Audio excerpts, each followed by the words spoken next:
देखिए ये हमारा यूनिट 1 का सिलेबस है और इसी सिलेबस के अनुसार मैंने वीडियो लेक्चर को डिज़ाइन किया है। तो प्लीज़ इसको सिलेबस को अच्छे तरीके से पहले समझ लीजिएगा और वीडियो के एक एक पॉइंट को आप मिलाइएगा। आपका एक एक पॉइंट इस वीडियो में मिल जाएगा, एक एक सिलेबस आपको मिलेगा। कोई भी ऐसा पॉइंट नहीं है जो हम छोड़े हैं, आप सिलेबस के अनुसार मिला सकते हैं वीडियो से। इसलिए वीडियो पूरा देखिएगा तभी समझ में आएगा। पूरा सिलेबस कवर किया है मैंने और धीरे धीरे मैं सारे सिलेबस का वीडियो अपलोड कर दूंगा। तो चलिए स्टार्ट करते हैं।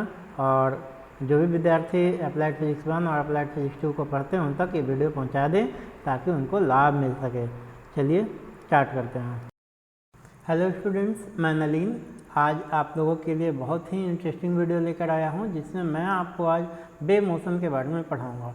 वेव मोशन अप्लाइड फिजिक्स 2 का पहला यूनिट का है। देखिए यहाँ पे थोड़ा सा मिस्टेक हुआ है, ये अप्लाइड फिजिक्स 2 कर लीजिएगा, है ना। अप्लाइड फिजिक्स 2 का पहला यूनिट का पहला लेक्चर है।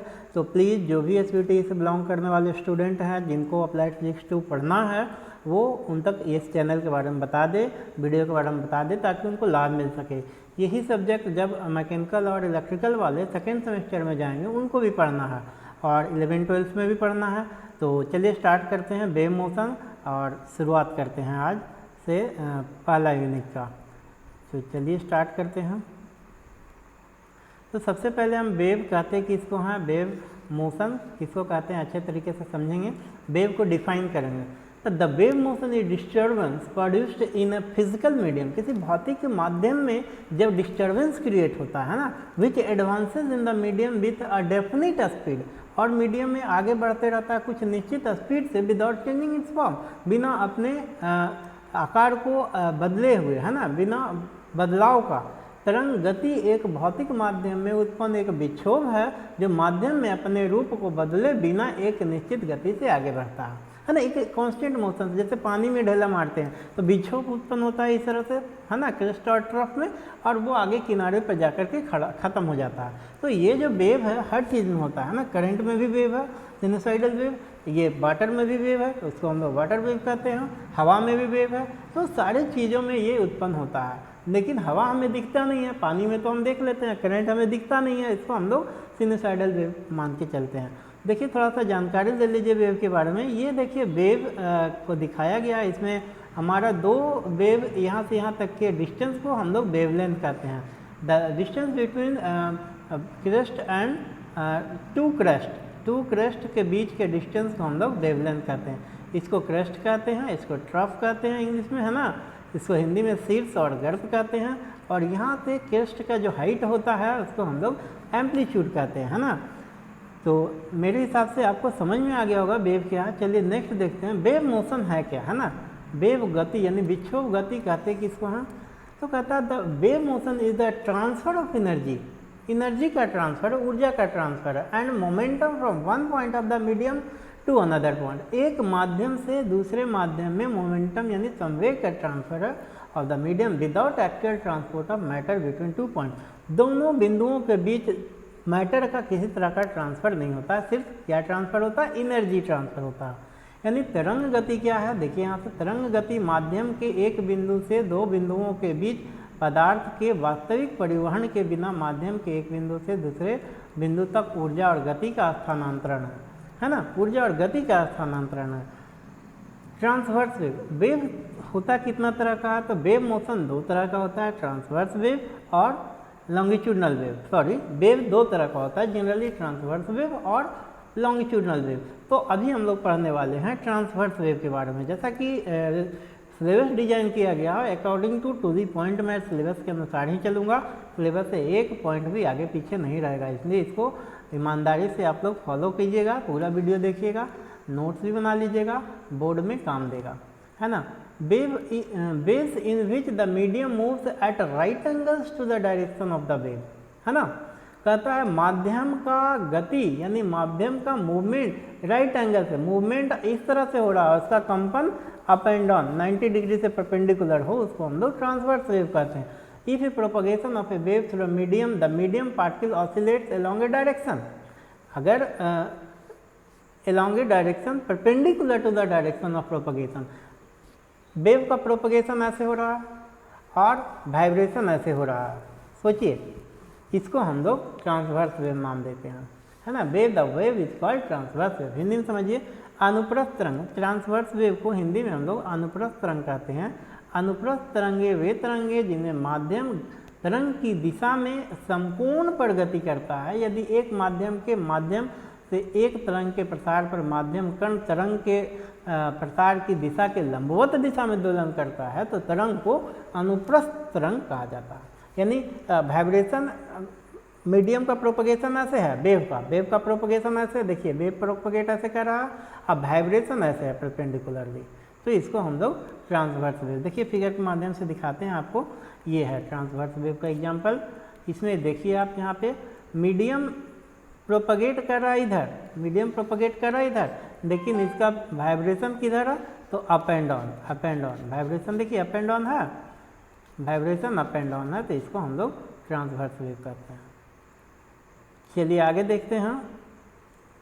आगे देखिए, लैम्डा वेवलेंथ को लैम्डा से डिनोट करते हैं और एम्पलीट्यूड को बाई से ए से भी डिनोट करते हैं, है ना। तो चलिए आगे देखिए, एक एक पॉइंट को हम समझाएंगे, इसको और अच्छे तरीके से समझिए। ट्रांसवर्स वेव, इसको भी देखिए, क्रेस्ट है, ट्रफ है, क्रेस्ट है, ट्रफ है ना, क्रेस्ट और ट्रफ। तो ये इस तरह से हम लोग ट्रांसवर्स वेव को समझते हैं। अब देखिए एग्जाम्पल ऑफ ट्रांसवर्स वेव, सबसे बड़ा चीज़ होता है एग्जाम्पल कितना आप देते हैं और कितना अच्छे तरीके से उसको समझा करके आप कॉपी में लिखते हैं, यही मेन चीज़ नंबर उठाने का काम करता है। सबसे पहले वाटर वेव्स, है ना, वाटर वेव्स जो ripples of gravity waves not found through water, है ना, इसको हम लोग ट्रांसवर्स वेव में रखते हैं। लाइट वेव्स, है ना, लाइट वेव्स जो है मेरा ट्रांसवर्स वेव में आता है।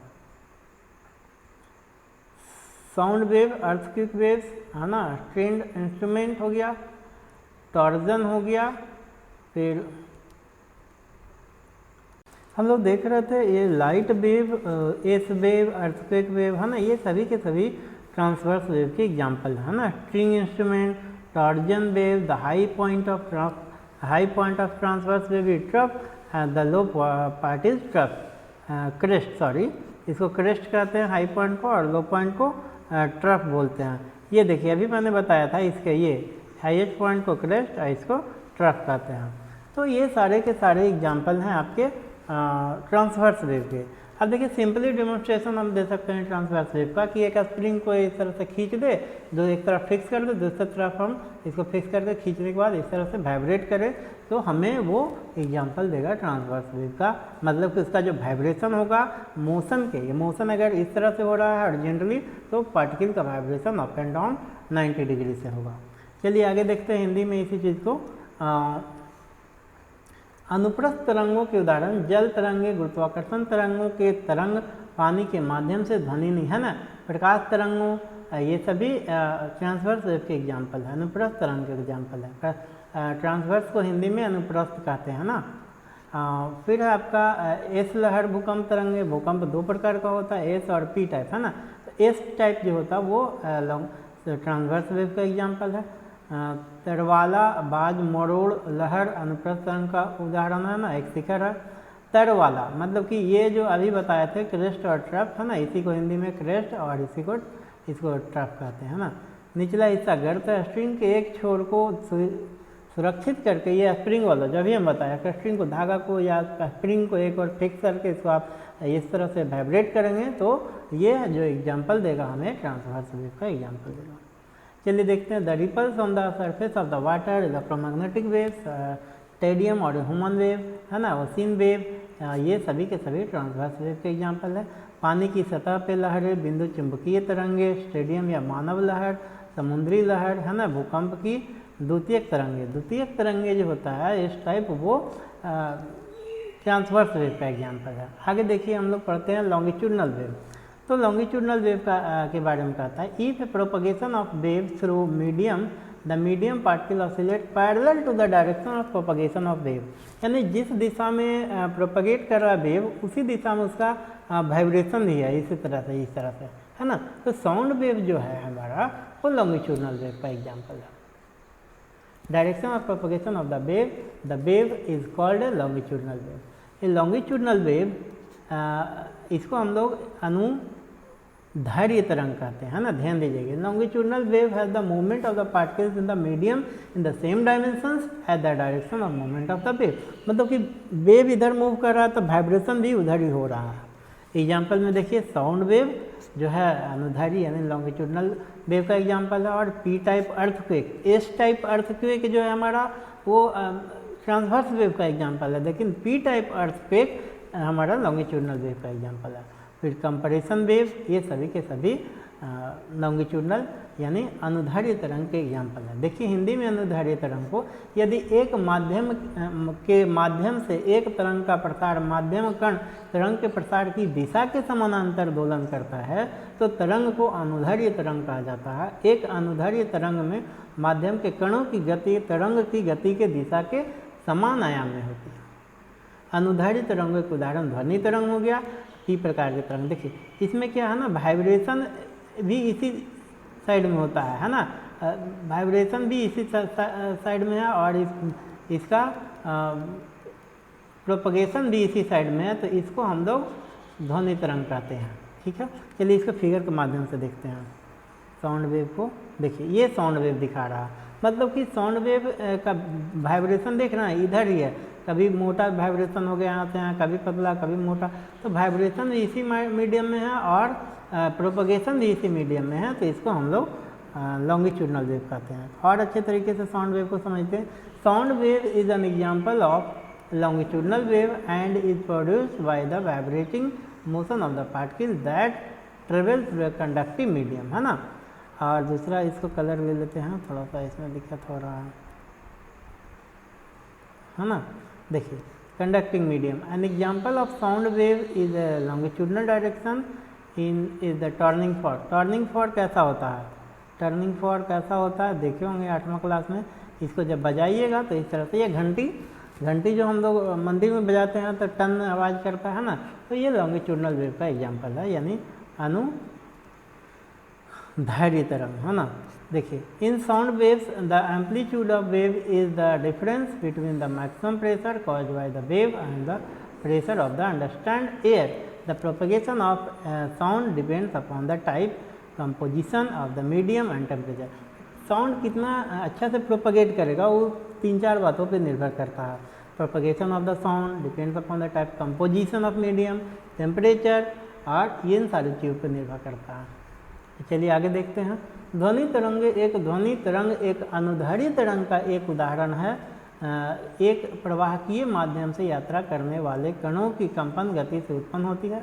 एक अनुधार्य दिशा में ध्वनि तरंगों का एक उदाहरण ट्यूनिंग कांटा जो अभी टर्निंग फॉर्क होता है। ध्वनि तरंगों में तरंग का आयाम तरंग के कारण अधिकतम दबाव और हवा के दबाव के बीच अंतर है।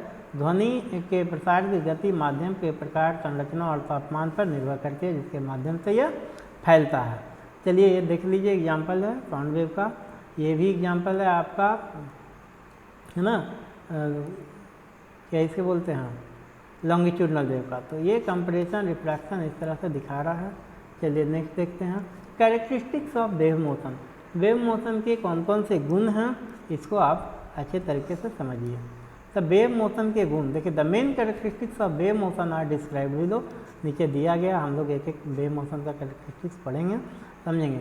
इन wave motion the particles of the medium vibrate about their mean position.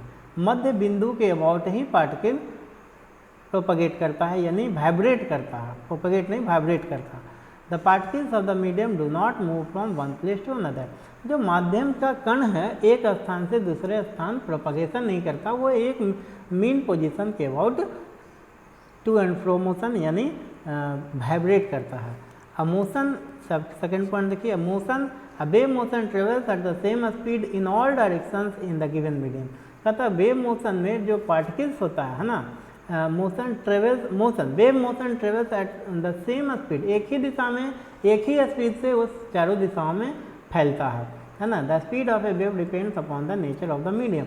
Wave का जो स्पीड है माध्यम की प्रकृति के ऊपर निर्भर करता है। ड्यूरिंग वेव मोशन के दरमियान energy transfer from one point to the medium to another point. Wave motion में एनर्जी का ट्रांसफर होता है, न कि मोशन माध्यम के पार्टिकल का, माध्यम का पार्टिकल वही रहता है, वाइब्रेट करता है अपने मेन पोजीशन के अबाउट, लेकिन ऊर्जा का ट्रांसफ़र होते रहता है। There is a no transfer of matter, अभी बताया मैंने है ना, मैटर का ट्रांसफ़र नहीं होता। इसको हिंदी में समझिए। वेव मोशन के लक्षण तरंग की गति की मुख्य विशेषता नीचे दिए गए। तरंग गति में माध्यम के कण अपनी मध्य स्थिति के बारे में कंपन करते हैं, मध्य स्थिति के अकॉर्डिंग है ना। माध्यम के कण एक स्थान से दूसरे स्थान पर गति नहीं करते हैं। एक तरंग गति दिए गए माध्यम में सभी दिशाओं में समान गति से यात्रा करते हैं। अभी मैंने बताया एक तरंग की गति उस माध्यम की प्रकृति पर निर्भर करती है जिससे वह यात्रा करती है ना। तरंग गति के दौरान ऊर्जा माध्यम के एक बिंदु से दूसरे बिंदु पर स्थानांतरित, केवल एनर्जी ट्रांसफर होता है, न कि मीडियम का कण है ना। Particle of medium does not transfer from one place to another, only energy transfer from one medium to another medium. For the propagation of wave, a material medium having the properties of elasticity and inertia is necessary. किसी भी माध्यम में wave को propagate करने के लिए माध्यम का दो गुण होना आवश्यक है। पहला इलास्टिक होना चाहिए माध्यम और दूसरा इनर्शियल होना चाहिए, है ना। Elasticity and inertia is necessary. The velocity of the oscillating particles are different in different state of oscillation. जो velocity particle होता है उसके different oscillation में उसका speed भी different होना चाहिए, velocity भी different होना चाहिए। But the velocity of the disturbance remains constant and depends only upon the nature of the medium, है ना। लेकिन क्या कहता है, velocity जो होगा वो constant होगा और निर्भर किस पे करेगा तो माध्यम की प्रकृति के ऊपर। नेक्स्ट देखिए, the wave reaching the interface of the two media are partially reflected and partially refracted. कहता है कि जो वेव कहीं भी मीडियम में रीच करता है तो उसका कुछ हिस्सा रिफ्लेक्ट करता है और कुछ हिस्सा रिफ्रैक्ट करता है। कुछ हिस्सा एब्जॉर्ब कर लिया जाता है माध्यम के द्वारा और कुछ उसका रिफ्लेक्शन होता है। The phenomena of interference and diffraction do occur in transverse wave. Transverse wave में इंटरफेरेंस और डिफ्रैक्शन की घटना देखने को मिलता है ना, क्योंकि इंटरफेरेंस और डिफ्रैक्शन ट्रांसवर्स वेव यानी light is a transverse wave, whereas sound is a longitudinal wave. तो पोलराइजेशन की घटना और इंटरफेरेंस और डिफ्रैक्शन की घटना हम लोग लाइट वेव में देखते हैं। चलिए आगे देखते हैं।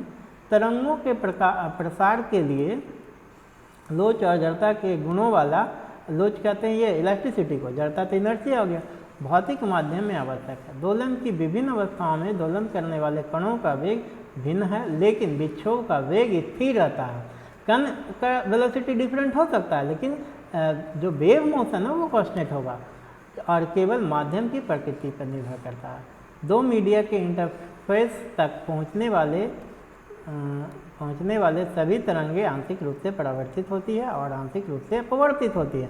व्यतिकरण और विवर्तन की घटनाएं अनुप्रस्थ तरंगों में होती है। यही दो फिनोमिना की वजह से हम लॉन्गिट्यूडनल और ट्रांसवर्स वेव में डिफरेंस क्रिएट भी करते हैं। चलिए इसको डिलीट कर लेते हैं और आगे बढ़ते हैं।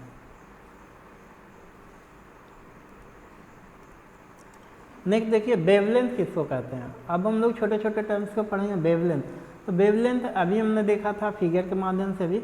The distance between two nearest point in which देखिए, the distance between two nearest points in which in a wave which are in the same phase. मतलब कि इसको कहते हैं जो सेम फेज में होगा, है ना। ये सेम फेज में, यहाँ से यहाँ का डिस्टेंस सेम फेज में है, या यहाँ से अगला यहाँ तक का डिस्टेंस को हम लोग कहेंगे, है ना। Vibration is called the wavelength. In simple word it is the length of one complete wave. एक कंप्लीट वेव का लेंथ होता है। मान लिया कि यहाँ से शुरू किया तो यहाँ से चला फिर यहाँ से शुरू हुआ, तो इसको एक कंप्लीट वेव का जो लेंथ होता है उसको वेवलेंथ कहते हैं। इसको किस चीज़ से डिनोट करते हैं, लैम्डा से डिनोट करते हैं। तरंग लंबाई, एक तरंग में दो निकटतम बिंदुओं के बीच की दूरी जो कंपन के एक ही चरण में हो, सेम फेज में हो, उसको हम लोग वेवलेंथ कहते हैं। तो देखिए आप, है ना, इसको फिगर के माध्यम से समझेंगे। फिगर हमने बता दिया था, ये वेवलेंथ होता है यहाँ से यहाँ तक का, है ना।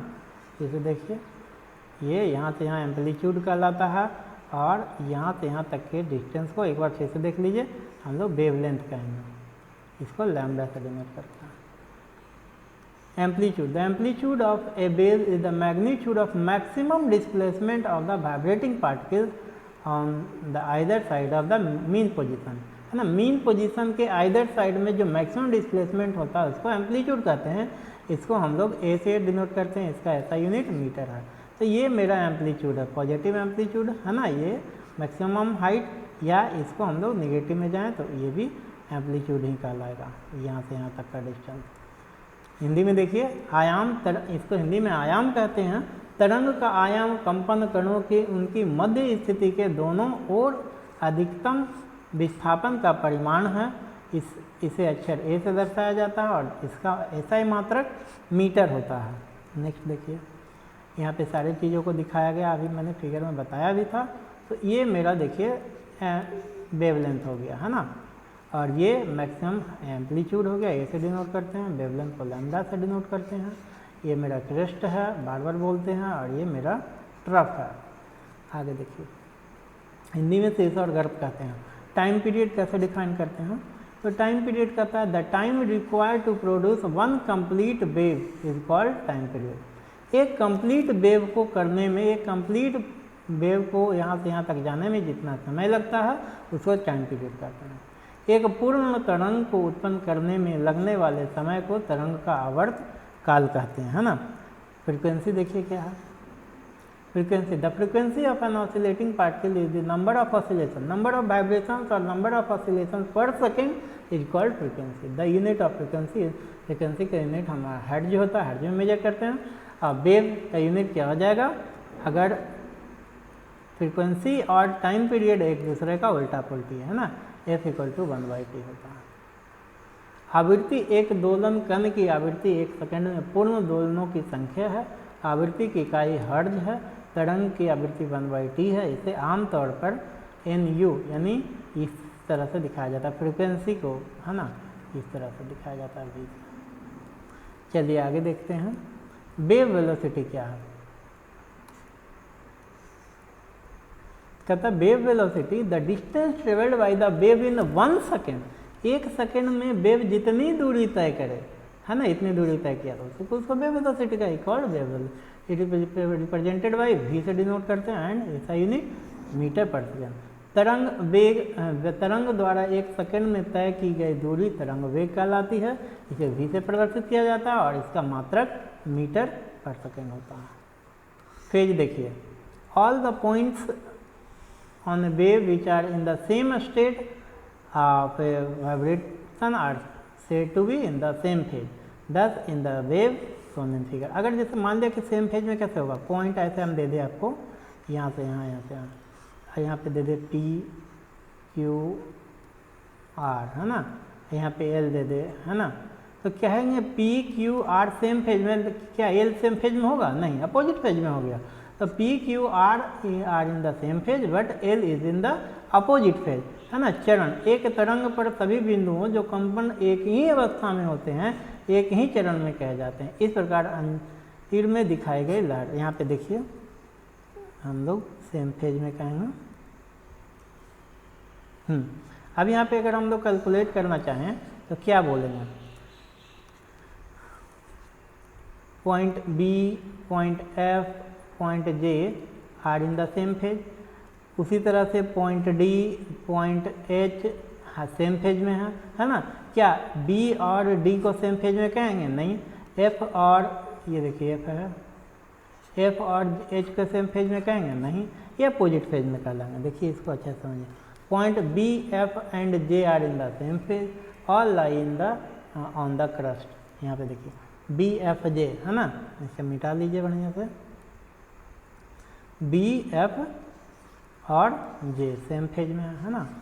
आगे देखिए, point D and H are in the same phase, both lie on the trough. D और H, देखिए D और H ट्रफ पे लाइज करता है, यहाँ D हो गया और H, ये भी सेम फेज में, लेकिन इसका हम बोले तो अपोजिट फेज में होगा। आगे देखिए, point A, E and I are in the same phase. A, E and I are on the same phase. All these points are just about the start vibration in the upward direction, है ना, from their mean position। A, E, I, तो A, E, I देखिए यहाँ पे same phase में, क्योंकि यहाँ से वाइब्रेशन स्टार्ट हो रहा है अपवर्ड डायरेक्शन में। ए ई भी सेम फेज में है और आई सेम फेज में है ना। वहीं अगर हम सी की बात करें तो डाउनवर्ड डायरेक्शन में है, जी की बात करें तो डाउनवर्ड डायरेक्शन में है और के की बात करें तो डाउनवर्ड डायरेक्शन में है। ये अपोजिट फेज में कहलाएगा, आपस में सेम फेज में कहलाएगा, लेकिन ए ई और आई के अपोजिट फेज में कहलाएगा। तो मेरे हिसाब से ये क्लियर हो गया होगा आप लोगों को, है ना। आगे हम लोग देखते हैं वेव स्पीड के बारे में जानते हैं। क्या है वेव स्पीड, तो ध्यान से देखिएगा। वेव स्पीड कहता है the distance traverse by a wave in 1 second is called the wave speed. 1 second में जितना दूरी तय करता है वेव, उसको हम लोग वेव स्पीड कहते हैं, है ना। तरंग गति, 1 सेकेंड में एक तरंग द्वारा तय की गई दूरी को तरंग गति कहा जाता है, इसे भी द्वारा दर्शाया जाता है ना। वेव नंबर क्या है, the number of wave present in a unit distance of the medium is called wave number, है ना।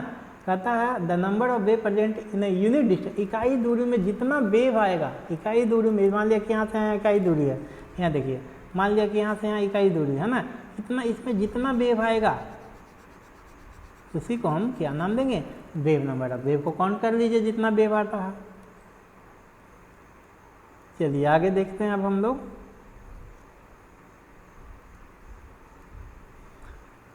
Wave number, the number of wave present in a unit distance of the medium is called wave number. It is equal to the reciprocal of wavelength lambda. Wave number equal to 1/λ होगा यहाँ पे। ऐसा unit of wave number क्या हो जाएगा, 1/मीटर। तरंग संख्या, माध्यम की एक इकाई दूरी में उपस्थित तरंगों की संख्या को तरंग संख्या कहा जाता है। यह तरंग के व्युत्क्रम के बराबर होता है। तरंग संख्या भी इक्वल टू 1/λ यहाँ पे होगा, है ना। v इक्वल टू 1/λ तरंग संख्या का ऐसा मात्रक 1/मीटर है। आगे हम लोग देखते हैं, आगे हम लोग नेक्स्ट देखते हैं वेव वेलोसिटी के बारे में, है ना। सारे चीज़ों को आगे कंटिन्यू चलेंगे। क्या है वेव वेलोसिटी, देखिए थोड़ा सा।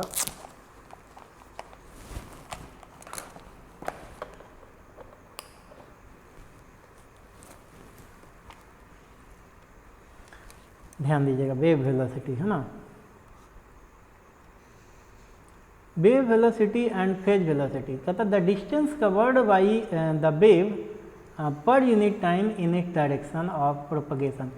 डायरेक्शन ऑफ प्रोपगेशन में वेव जितना पर यूनिट डिस्टेंस ट्रेवल्ड करेगा, द डिस्टेंस कवर्ड जितना कवर करेगा पर यूनिट, उसी को हम लोग क्या नाम देते हैं, per unit time its direction of propagation is called wave velocity और फेज वेलोसिटी, है ना। तो सिंपल हम लोग वेलोसिटी भी ऐसे ही डिफाइन करते हैं, डिस्टेंस डिस्प्लेसमेंट बाई टाइम, है ना, स्पीड को डिस्टेंस बाई टाइम। तो यहाँ पे वेव वेलोसिटी को भी उसी तरह से डिफाइन करेंगे। तरंग वेव और चरण वेव, प्रति इकाई समय में तरंग द्वारा अपने प्रसार की दिशा में तय की गई दूरी को इसका तरंग वेग या चरण वेग कहा जाता है, इसे भी द्वारा दर्शाया जाता है। तो मेरे हिसाब से क्लियर हो गया। अब नेक्स्ट देखते हैं पीरियोडिक मोशन और सिंपल हार्मोनिक मोशन में क्या अंतर है। कहता है periodic motion, when a body repeats its motion continuously on a definite path in a definite interval of time, then its motion is called periodic motion. कहता है आवर्त गति किसको कहते हैं, है ना। आवर्त गति जैसे अपने जो गति समय के अनुसार अपने गति को रिपीट करता है ना, एक निश्चित समय अंतराल के बाद जो गति को रिपीट करता है उसको हम लोग पीरियोडिक मोशन कहते हैं। जैसे दिन और रात का होना, चांद का पृथ्वी के चारों ओर चक्कर लगाना, पृथ्वी का सूर्य के चारों ओर चक्कर लगाना, ये पीरियोडिक मोशन का एग्जाम्पल है। या हम लोग डेली कॉलेज आते हैं, कॉलेज से घर जाते हैं, खाते पीते खेलते हैं, फिर से अगले दिन उसी समय पे आते हैं, हर क्लास चलता है, तो ये एक पीरियोडिक मोशन का एग्जाम्पल है ना। एग्जाम्पल देखिए, the constant interval of time after which the motion is repeated is called periodic motion. Time period of motion, है ना, पीरियोडिक मोशन का एग्जाम्पल है। Time period of hour hand, घड़ी का समय जो है दिखाता वो भी पीरियोडिक मोशन का एग्जाम्पल। पीरियोडिक मोशन को हम लोग हिंदी में आवर्त गति कहते हैं। कौन सा गति, आवर्त गति। देखिए क्या है, तो कहता है जब कोई पिंड निश्चित समय अंतराल में एक निश्चित पथ पर अपनी गति को लगातार दोहराता है तो उसकी गति आवर्त गति कहलाती है। समय के निरंतर अंतराल जिसके बाद गति दोहराई जाती है गति की समय अवधि कहलाती है ना। उदाहरण के लिए सुई की समय अवधि 12 घंटे का, है ना, तो ये भी पीरियोडिक मोशन को ही दिखाता है। अब देखते हैं ऑसिलेटरी मोशन या सिंपल हार्मोनिक मोशन, है ना। सिंपल हार्मोनिक ऑसिलेटरी मोशन क्या है? कहता है कि जब कोई पार्टिकल अपने मीन पोजीशन पे गति करता है, एक मध्य बिंदु के अकॉर्डिंग गति करता है, उसको हम लोग ऑसिलेट करता है। To and fro motion is called oscillatory motion. If a body in a periodic motion moves along the same path to and fro, देखिए to and fro about the definite point, then the motion of the body is a vibratory motion और oscillatory motion. एक mean position के about, एक मध्य गति के about, जैसे अगर हम इस तरह से कहें लोलक, घड़ी का लोलक, तो क्या होगा? ऑसिलेटरी मोशन का एग्जाम्पल होगा। Results for acting on the particle is zero in equilibrium condition. It is to be noted that every oscillatory motion is periodic, but every periodic motion is not oscillatory. कहता है कि प्रत्येक oscillatory motion periodic कहलाएगा, लेकिन प्रत्येक periodic motion oscillatory नहीं कहलाएगा, है ना। क्योंकि इसमें क्या बताया गया? एक मध्य बिंदु के about to and fro motion, है ना। ये पीरियोडिक मोशन होगा, लेकिन all oscillatory motion are called periodic, but all periodic motion are not called oscillatory, because in oscillatory motion there is not fixed position. जो पृथ्वी चक्कर काट रहा है सूर्य के चारों ओर, तो कोई एक बिंदु के अकॉर्डिंग में ना फिक्स किया हुआ पृथ्वी को और ऐसे ऐसे मोशन कर रहा है कि हम उसको ऑसिलेटरी कह दे, तो वो पीरियोडिक कहलाएगा, लेकिन ऑसिलेटरी नहीं कहलाएगा। ऑसिलेटरी मोशन यानी कि जो धागा से बंधा हुआ है ये मोशन, ये इसको ऑसिलेटरी भी कहेंगे और पीरियोडिक भी कहेंगे। चलिए आगे देखते हैं। यदि एक निश्चित बिंदु के बारे में आवधिक गति में एक बॉडी एक ही पथ के साथ चलता है, तो शरीर बॉडी की गति एक कंपन गति या दोलन गति है ना। कंपन या दोलन गति यही बताया, इसको हम लोग ऑसिलेटरी मोशन कहेंगे। कण पर कार्य करने वाला परिणामी बल है, संतुलन की स्थिति में शून्य होता है। यहाँ यह ध्यान देने योग्य है कि प्रत्येक दोलन गति आवर्त होती है, लेकिन प्रत्येक आवर्त गति दोलन नहीं होता। नेक्स्ट पॉइंट देखते हैं, relation between frequency and wave speed and wavelength. तो चलिए देखते हैं क्या है वेवलेंथ और वेव में क्या रिलेशन है। तो मान लिया कि n जो है फ्रीक्वेंसी है किसी ऑब्जेक्ट का, t टाइम पीरियड है ऑफ ऑसिलेटरी बॉडी, है ना। The wave produced by this body will travel A distance lambda in time t। मान लिया कि लैम्डा डिस्टेंस ट्रेवल करता है वेव t समय में। वेव कितना दूरी तय करता है? लैम्डा डिस्टेंस कितने समय में? t समय में। Where lambda is the wavelength, this distance travelled in t second. t second में लैम्डा अभी बताया, तो 1 सेकेंड में लैम्डा बाई t, है ना। But the distance travelled in 1 second is the speed v of the wave, है ना। Therefore v equal to क्या हो जाएगा? वेलोसिटी, यही ना है। वेलोसिटी बराबर डिस्टेंस बाई टाइम, इसीलिए वेलोसिटी को क्या लिखेंगे? इसको v equal to n into lambda लिखा गया, है ना। 1/t को हम लोग क्या जानते हैं? फ्रीक्वेंसी। 1/t को f या n से डिनोट करते हैं फ्रीक्वेंसी, यहाँ t लिखिए। अभी ना हम टाइम पीरियड और फ्रीक्वेंसी में रिलेशन बताए थे, f इक्वल टू 1/t, ये f लिखिए, या n इक्वल टू 1/t। तो यहाँ पे v इक्वल टू क्या हो गया? देखिए v equal to lambda into n। n जहाँ क्या है? तो फ्रीक्वेंसी है, तो स्पीड बराबर हो गया फ्रीक्वेंसी इंटू वेवलेंथ। तो मेरे हिसाब से आपको क्लियर हो गया होगा। यहाँ पे देखिए फिर से बता रहे हैं, यहाँ जो 1/t आपको दिख रहा ना, ये 1/t, इसके जगह पे यहाँ n लिख दिया गया, तो v बराबर क्या हो गया? n into lambda. अब यहाँ से v का फॉर्मूला निकल गया वेलोसिटी का, n इंटू लैम्डा यानी फ्रीक्वेंसी इंटू वेवलेंथ। ये प्रोडक्ट को हम स्पीड डिफाइन करते हैं। किसका स्पीड? वेव का स्पीड। तो आगे और भी सिलेबस बाकी है, वीडियो थोड़ा लंबा हो रहा है, तो बाकी हम सिलेबस को आगे बढ़ाते चलेंगे नेक्स्ट वीडियो के माध्यम से। वीडियो देखने के लिए धन्यवाद। आपको वीडियो अगर अच्छा लगा हो तो लाइक शेयर सब्सक्राइब जरूर कर दीजिएगा, और जो भी स्टूडेंट आपके फ्रेंड हैं जो अप्लाइड फिजिक्स 2 को पढ़ रहे हैं उन तक पहुंचा दीजिएगा, ताकि उनको इसका लाभ मिल सके। धन्यवाद, मिलते हैं नेक्स्ट वीडियो में।